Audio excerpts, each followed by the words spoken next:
জঙ্গলে আর কি আমরা দেখবো তো সব পরে আমরা এখানে লেখা জায়গায় লিখি বলে ক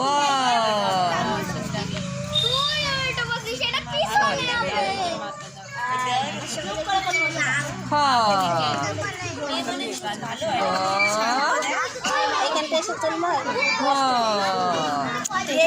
ভালো লাগছে না এদিকে তাকাও দাদা দিদি বড়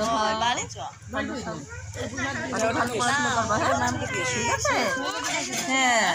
তো ভালো মেয়ে যাও দুষ্টু নমো করো আমরা এখানে নমো করো করতে পারো পরে পরে এটা দিদিমণিকে দাও এটা দিদিমণিকে দাও দাদা এটা দিদিমণিকে দাও বড় খাও ভালো খাও চলছিল তুমি প্রণাম করতে পারো হ্যাঁ তোমাকে দেবে তুমি ঠাকুরকে প্রণাম করেছো হ্যাঁ নমো করেছে আচ্ছা এটা নমো করো এটা ম্যামকে নমো করো এটা আমি মানা করি না কারণ এটা শেখার দরকার আছে এটা নমো করো ও খাবে ও কি খাবে দিও কিন্তু